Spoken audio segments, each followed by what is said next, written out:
L'Afrique n'est pas seulement riche que de ses ressources naturelles, elle est aussi riche de sa jeunesse. Une jeunesse qui de plus en plus dans les coulisses du voyage vers l'émergence se bat pour apporter sa pierre à l'édifice. Une jeunesse qui par ses actions apporte une flamme d'espoir à ce continent.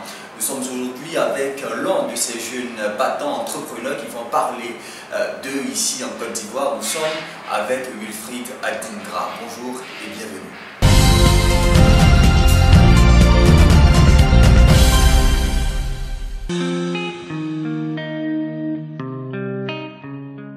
Monsieur Wilfried Adingra est quelqu'un de très travailleur.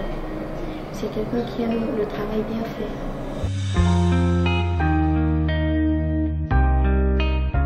C'est une personne qui est très assidue au travail, qui porte en lui un rêve, vraiment le rêve de voir l'Afrique sortie de tout ce qui est comme dépendance.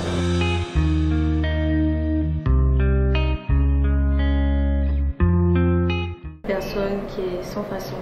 Il se rapproche de chacun de nous, il essaie de savoir un peu où nous sommes dans notre travail. C'est quelqu'un qui s'implique beaucoup dans le travail de chacun. C'est comme une deuxième famille qu'on a avec lui en fait.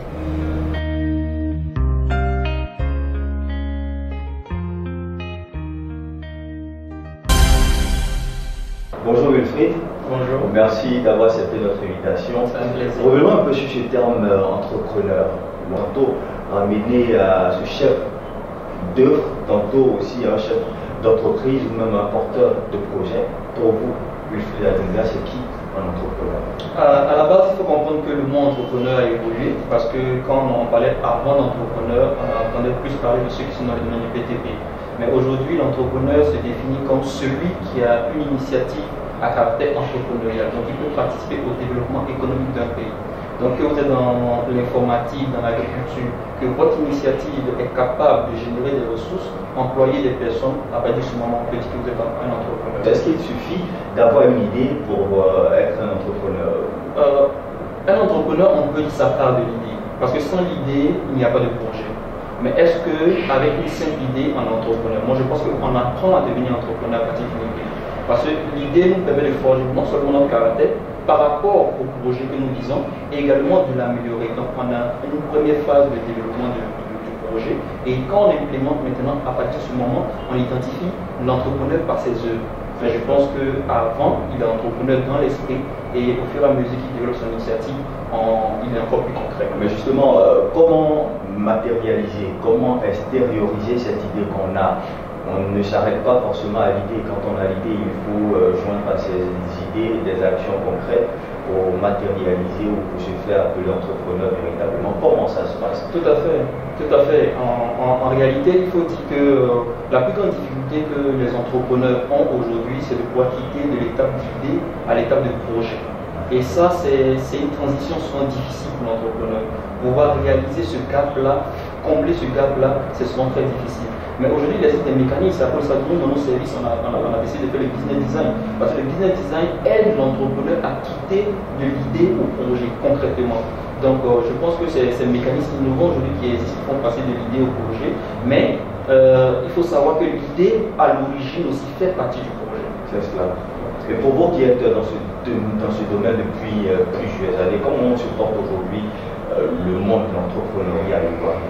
Il y a une nette évolution. Il faut reconnaître qu'il y a une nette évolution parce que moi j'ai commencé un premier projet qui n'était pas en 2008, je crois, qui n'était pas, je vais dire, adapté au contexte politique local, mais qui m'a montré aussi certains sentiers pour évoluer. Aujourd'hui, le cadre juridique est de plus en plus propice à l'entrepreneur, l'environnement économique est de plus en plus dynamique, et je pense qu'au fur et à mesure qu'on avance, on assainit l'écosystème.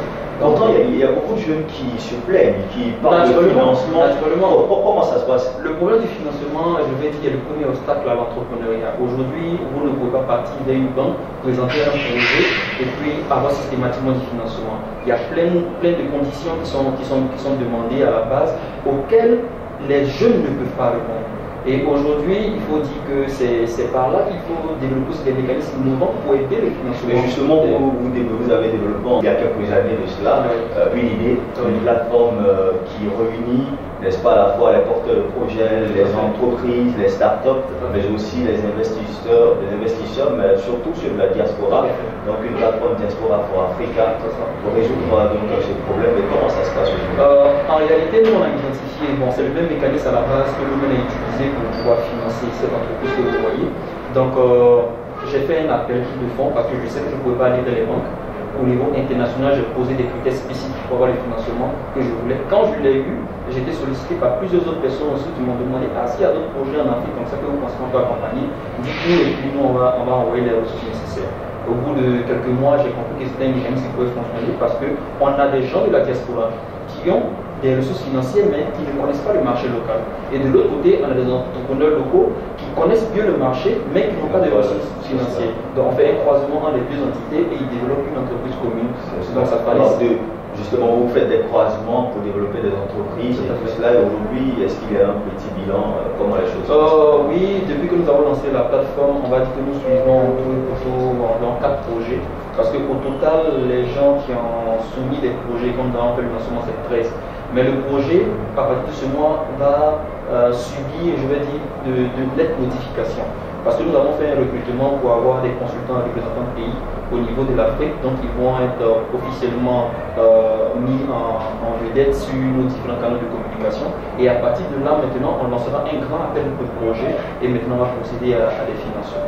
Dans le voyage vers l'émergence, ce voyage dans lequel nous sommes depuis 2011, les jeunes naturellement ont une place importante.